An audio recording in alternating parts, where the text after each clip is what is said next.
Hello guys, current affairs funda में आप सभी का स्वागत है। मैं हूं आपके साथ अभिषेक शर्मा और आज के इस वीडियो सेशन में हम 30 अप्रैल तक के सभी इंपॉर्टेंट करंट अफेयर्स कवर करने वाले हैं। हमेशा की तरह आप इस वीडियो को अंत तक जरूर देखिएगा। आज भी आपको काफ़ी कुछ जानने के लिए मिलेगा। सेशन की शुरुआत करने से पहले आप सभी को बताना चाहूँगा, यदि आप हमारी daily current affairs PDF, weekly PDF, monthly PDF और हर महीने के banking and economic awareness PDF चाहते हैं तो करंट अफेयर्स फंडा का 1 मेंबरशिप प्लान आप ज्वाइन कर सकते हैं, जिसका लिंक आपको वीडियो के डिस्क्रिप्शन में या फिर फर्स्ट कमेंट में मिल जाएगा। आपको बता दें, इस 1 मेंबरशिप प्लान के तहत जितना भी हमारा पीडीएफ कंटेंट है वो हम आपको 1 साल तक के लिए प्रोवाइड कराते हैं, जिसे आप डाउनलोड कर सकते हैं, प्रिंट आउट भी निकलवा सकते हैं। इसके लिए चाहे तो आप करंट अफेयर्स फंडा ऐप को यूज़ कर सकते हैं या फिर अपने लैपटॉप या सिस्टम की मदद से वेब लॉगिन भी कर सकते हैं। कोई भी आपका एग्जाम हो, बैंकिंग, एसएससी, रेलवे या फिर स्टेट पीसीएस, जहाँ पर भी जनरल अवेयरनेस या करंट अफेयर्स पूछे जाते हैं, सभी एग्जाम्स के लिए हमारा पीडीएफ कंटेंट काफ़ी यूज़फुल है। दूसरा कोर्स हमारा बैंकिंग अवेयरनेस का है। कंप्लीट बैंकिंग अवेयरनेस हमने आपको इसमें पढ़ाया है। न केवल आपके बैंकिंग मेंस एग्ज़ाम, बल्कि अगर आप बैंकिंग इंटरव्यू देते हैं, जैसे आपने आईबीपीएस पीओ का दिया, एसबीआई पीओ का दिया, आरआरबी पीओ का दिया या फिर आरबीआई ग्रेड बी में इंटरव्यू आप देते हैं, तो जो आपसे बैंकिंग नॉलेज पूछी जाती है इंटरव्यू में, वो भी आपकी इसी कोर्स में कवर हो जाएगी। साथ ही साथ एसएससी, स्टेट पीसीएस, रेलवेज जैसे एग्ज़ाम्स में जो इंडियन इकोनॉमी पर क्वेश्चंस बनते हैं, जैसे जीटीबी के कंसेप्ट पर क्वेश्चन पूछे जाते हैं, 5 ईयर प्लान पर क्वेश्चन अब तक पूछे जाते हैं, नीति आयोग पर क्वेश्चंस पूछते हैं, और types of poverty, types of unemployment, types of inflation, इन सब पर क्वेश्चंस पूछे जाते हैं। मनी मार्केट, कैपिटल मार्केट और financial terms, economic terms, schemes जो इंडियन इकोनॉमिक से संबंधित, इनसे क्वेश्चंस पूछे जाते हैं। ठीक है, तो ये सब आपका इसी कोर्स में हमने कराया है। RBI, types of bank, NABARD, SEBI, SIDBI, सब कुछ इसमें है। और इंश्योरेंस सेक्टर के जो एग्ज़ाम्स हैं उनके लिए मटेरियल इसमें मिल जाएगा। तो ये दोनों ही सेपरेट कोर्सेज हैं, करंट अफेयर्स का और बैंकिंग अवेयरनेस का, और आपको करंट अफेयर्स फंड ऐप पर मिल जाएंगे। 1 साल की वैलिडिटी है दोनों ही कोर्सेज की। अच्छा, डेमो वीडियो लेक्चर्स और डेमो पीडीएफ्स भी अवेलेबल है हमारे करंट अफेयर्स फंड ऐप पर। उन्हें आप देख लीजिए कोर्स बाय करने से पहले, उससे आपको एक आइडिया लग जाएगा किस तरह का कंटेंट हम आपको इन कोर्सेज में प्रोवाइड करा रहे हैं। तो लिंक आपको वीडियो के डिस्क्रिप्शन में दिया गया है, वहाँ से आप ऐप को बाय कीजिए और लॉगिन करके कोर्स बाय कर सकते हैं। फिर भी कोई डाउट अगर आपका रहता है तो हमारा कस्टमर केयर नंबर है 8448169188, इस पर आप कॉल कीजिए या फिर व्हाट्सएप करके भी जानकारी प्राप्त कर सकते हैं। तो चलिए फिर करते हैं शुरुआत इस वीडियो सेशन की। हमेशा की तरह क्वेश्चन ऑफ द डे से शुरुआत करेंगे। पूछ रहे हैं कि रूस ने यूक्रेन से किस क्षेत्र पर पूर्ण कब्जा करने का दावा किया है। Russia has claimed complete take over of which region from Ukraine. Options हैं कुर्स्क, क्रीमिया, रोस्टोव या ब्रैंस्क। तो ये लेटेस्ट न्यूज़ है, आपको उसके अकॉर्डिंग आपको आंसर करना है। तो जल्दी से आंसर कर दीजिए, फिर हम आगे बढ़ते हैं। इस तरह के क्वेश्चन यदि आप प्रैक्टिस करना चाहते हैं तो टेलीग्राम पर हमें ज्वाइन कर लीजिएगा। करंट अफेयर्स फंडा नाम से हमारा टेलीग्राम चैनल है।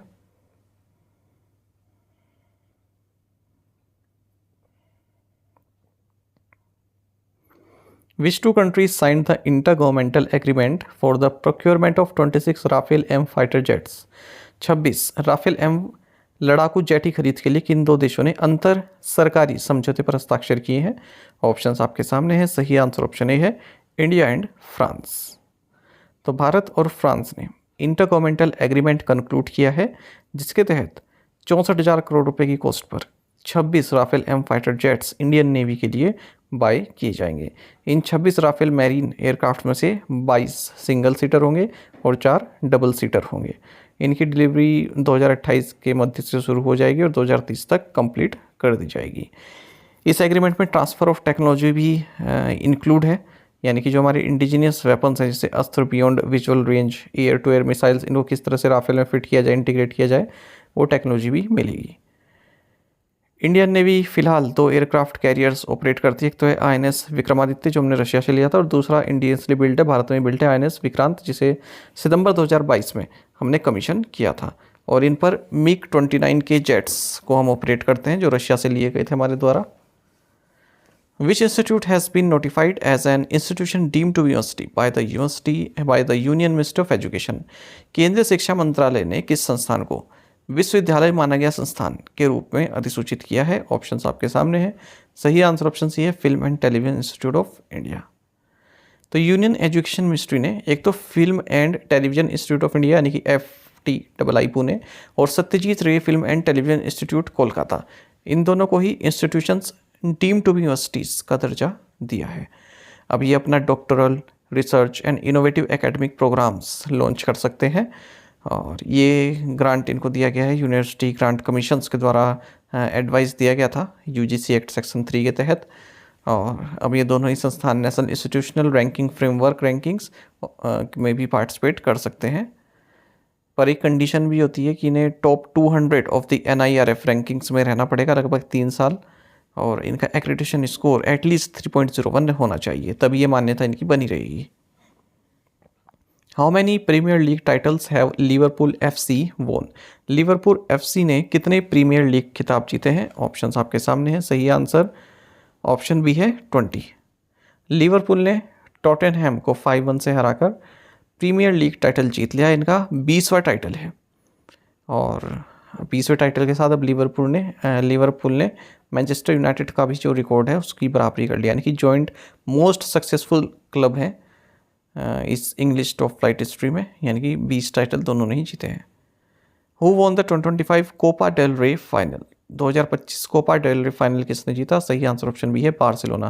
देखिए दोनों ही क्वेश्चन महत्वपूर्ण है, ये भी और इससे पहले वाला भी फुटबॉल के इवेंट्स पूछते हैं एग्जाम्स में।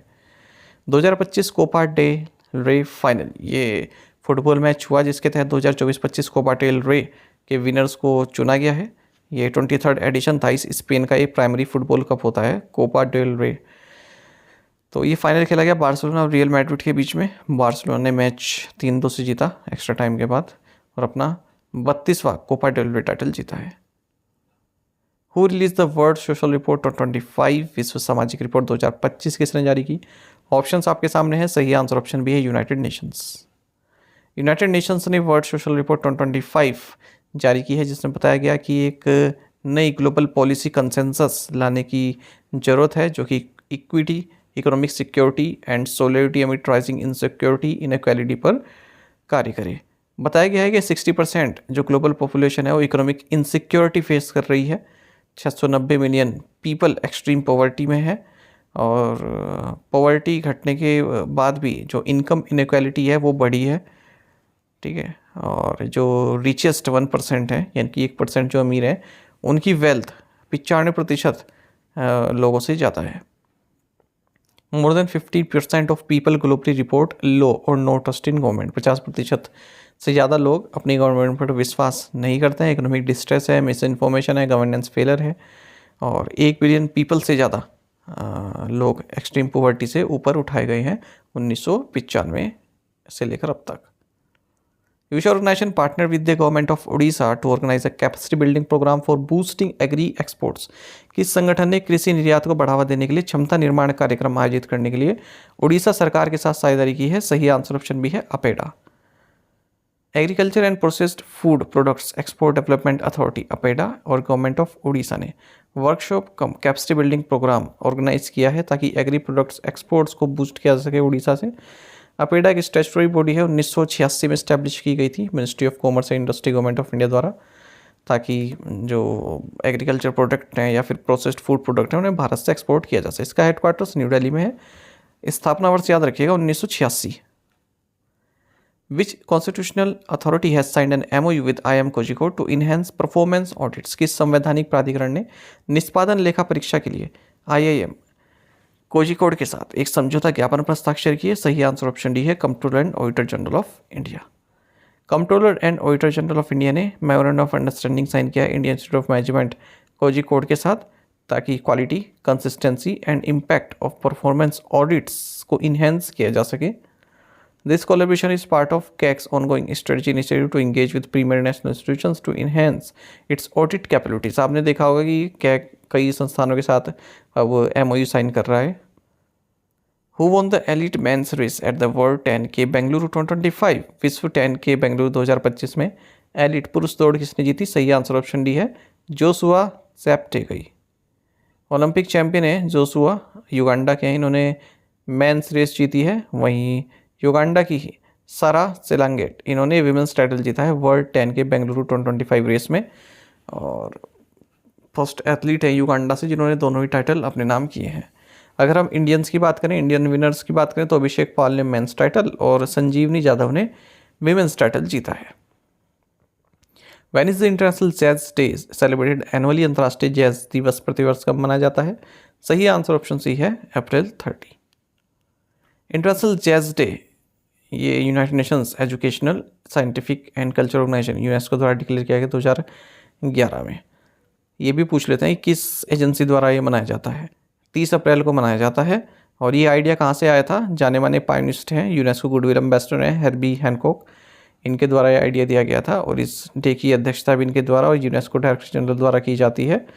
मतलब यूनेस्को यूनाइटेड नेशन दोनों द्वारा बनाया जाता है। और इस बार अबू धाबी यूनाइटेड अरब अमीरात होस्ट सिटी है इस डे के लिए। What was the name of the military drill conducted by the Indian Air Force in the central sector? भारतीय वायुसेना द्वारा मध्य क्षेत्र में आयोजित सैन्य अभ्यास का नाम क्या है? सही आंसर ऑप्शन सी एक्सरसाइज आक्रमण। भारत ने जो है अपनी मिलिट्री प्रिपेयर्डनेस को बढ़ाने के लिए इंडियन नेवी के साथ एक medium range surface to air missile system जिसे बाराक 8 भी कहते हैं इसको छोड़ा INS सूरत से अरेबियन सी में। इंडियन एयरफोर्स ने एक्सरसाइज आक्रमण कंडक्ट किया है सेंट्रल सेक्टर में, राफेल जेट्स को इसमें उतारा है। INS Surat Visakhapatnam class stealth guided missile destroyer है, प्रोजेक्ट 15B के तहत इसको बनाया गया है Mazagon dock ship builders limited Mumbai के द्वारा। Which Indian pair won the mixed doubles title at WTT contender Tunis 2025? किस भारतीय जोड़ी ने WTT कंटेंडर ट्यूनिस 2025 में मिश्रित युगल खिताब जीता? सही आंसर ऑप्शन है मानुष शाह एंड दिया चिताले। टेबल टेनिस की बात करें तो भारतीय जोड़ी मानुष शाह और दिया चिताले इन्होंने मिक्स डबल्स टाइटल जीता है WTT कंटेंडर ट्यूनिस 2025 में, जो कि तुनिस में हुआ है, कैपिटल है ये तुनिशिया की। बाकी किसे हरा है आप देख लेना इसमें। Where was India's first in human gene therapy trial for hemophilia A conducted? Hemophilia A के लिए भारत का पहला मानव जीन थेरेपी परीक्षण कहाँ आयोजित किया गया? सही आंसर ऑप्शन डी है ब्रिक इन स्टेम बेंगलुरु। हाल ही में इंडिया का first in human gene therapy trial for haemophilia A इसको कंडक्ट किया गया brick in stem in Bengaluru में CMC वेल्लोर के साथ मिलकर। हेमोफीलिया ए क्या है? ये काफ़ी रेयर जेनेटिक ब्लीडिंग डिसऑर्डर है और जो क्लोटिंग प्रोटीन फैक्टर 8 है उसकी डेफिशिएंसी के कारण होता है। प्राइमरली मेल्स को अफेक्ट करता है लेकिन फीमेल्स को भी कर सकता है। और सिम्टम्स होते हैं अगर जो दोनों ही X क्रोमोसोम्स का म्यूटेशन हो जाए, एक्सेसिव ब्लीडिंग होती है, ब्रोशिंग, जॉइंट पेन, ये सब होता है इंटरनल ब्लीडिंग के कारण। Under which ministry was the ज्ञान पोस्ट सर्विस लॉन्च्ड? ज्ञान पोस्ट सेवा किस मंत्रालय के तहत शुरू की गई? सही आंसर ऑप्शन सी है ministry of communications. Ministry of communications and development of north eastern region Jyotiraditya M Scindia ने एक गैजेट नोटिफिकेशन पब्लिश किया है जिसमें कहा है कि हम ज्ञान पोस्ट एक नई सर्विस है जिसके तहत जो educational, social, culture and religious books हैं उनको अफोर्डेबल प्राइस पर आप डिलीवरी कर सकते हैं। ठीक है, और पैकेज के रेट काफ़ी अफोर्डेबल रहेंगे, जैसे 20 रुपये लगेगा अगर 30 ग्राम तक का पैकेज है, 100 रुपये मैक्सिमम लग सकता है 5 किलोग्राम के लिए। केवल जो नॉन कमर्शियल एजुकेशनल मटेरियल है वही यहाँ पर इसके ज्ञान पोस्ट के जरिए पोस्ट किया जा सकता है, डिलीवर किया जा सकता है। IEFP recently signed a memorandum of understanding with which financial institution to enhance investor education and protection? IEPFA ने हाल ही में निवेशक शिक्षा और सुरक्षा बढ़ाने के लिए किस वित्तीय संस्थान के साथ समझौता ज्ञापन पर हस्ताक्षर किए? सही आंसर ऑप्शन डी है कोटक महिंद्रा बैंक। तो investor education and protection fund authority जो कि ministry of corporate affairs government of India के तहत आती है, इसने मेमोरेंडम ऑफ अंडरस्टैंडिंग साइन किया कोटक महिंद्रा बैंक लिमिटेड के साथ। इसके तहत जो इन्वेस्टर्स एजुकेशन है उस पर कार्य किया जाएगा, मतलब अवेयरनेस फैलाई जाएगी इन्वेस्टर्स के प्रति, किस तरह का फ्रॉड ना हो, स्कैम ना हो। Who won the Pune FIDE women's grand prix? Pune FIDE महिला ग्रां प्री किसने जीता? सही आंसर ऑप्शन सी है कोनेरू हम्पी। तो Indian chess grand master Koneru Humpy ने Pune FIDE women's grand prix जीत लिया है। बाकी तो ऐसे ही है। Which authority has been notified by CBDT for tax exemption under clause 46A of section 10 of the Income Tax Act? आयकर अधिनियम की धारा 10 के खंड 46A के तहत कर छूट के लिए CBDT ने किस प्राधिकरण को अधिसूचित किया है? ऑप्शंस आपके सामने हैं, सही आंसर ऑप्शन डी है national mission for clean Ganga. देखिए, central board of direct taxes ने national mission for clean Ganga को एक अथॉरिटी, जो कि एक अथॉरिटी है clause 50A of section 10 of income tax act 1961 के तहत इसे इनकम टैक्स देने से एग्जेम्प्ट कर दिया है। ठीक है, और जो ये national mission for clean Ganga है, ये यूनियन गवर्नमेंट का जो नमामि गंगे स्कीम है इसको इम्प्लीमेंट करता है। ठीक है, तो clause 46A of section 10 of income tax act 1961 के तहत इसको टैक्स से एग्जेम्पशन कर दिया गया है। अच्छा, ये जो क्लॉज है ना, क्लॉज 46 है, कोई भी इस तरह की बॉडी है, अथॉरिटी है, बोर्ड है, ट्रस्ट है, फिर कमीशन है, जो कोई कंपनी नहीं है और इसको केवल इसलिए कॉन्स्टिट्यूट किया गया है किसी एक स्पेसिफाइड पर्पस के लिए, सेंट्रल गवर्नमेंट द्वारा या फिर स्टेट द्वारा, तो इस तरह की बॉडीज़ को आप टैक्स से एग्जेम्प्ट कर सकते हैं, टैक्स से छूट दे सकते हैं। इनिशियली ये जो national mission for clean Ganga है, इसको सोसाइटी के तौर पर रजिस्टर किया गया था 12 अगस्त 2011 में सोसाइटीज़ रजिस्ट्रेशन एक्ट 1860 के तहत। फिर इसको अथॉरिटी के रूप में अपग्रेड कर दिया गया था 2016 में एनवायरनमेंट प्रोटेक्शन एक्ट 1986 के तहत। टू द पॉइंट क्वेश्चंस, उनके आंसर्स देखेंगे। When was the Shimla agreement signed between India and Pakistan? 2 जुलाई 1972। Where is Phulwari ki Nal wild life sanctuary? Rajasthan. Who has been appointed as Chief Justice of Jammu and Kashmir and Ladakh High Court? Justice Arun Pali. What is the commonly used name for Plasmodium falciparum infection, malaria? Which country will host the 10th edition of FIFA Women's World Cup 2027? Answer is Brazil. आप में से कई students बिल्कुल सही answer किया, इसी तरह से पार्टिसिपेट करते रहिए। चलिए आज के असाइनमेंट क्वेश्चन देखेंगे, इनके आंसर आपको भी करने हैं कमेंट बॉक्स में। Vithya Ramraj plays which sport? Where is Mahuadanr wolf sanctuary? India jointly developed the BrahMos missile with which other nation? Who heads the Joint Parliamentary Committee reviewing the legislation on introducing simultaneous elections? Who won 2 gold and a silver in the air rifle individual events in the 23rd Kumar Surendra Singh Shooting Championship? इन पांचों questions के answer आपको comment box में देने हैं। यदि एक question का answer भी आता है वो भी आप हमें अवश्य बताइएगा। साथ ही टेलीग्राम पर ज्वाइन कर लीजिए। करंट अफेयर्स फंडा नाम से हमारा टेलीग्राम चैनल है। Thank you guys.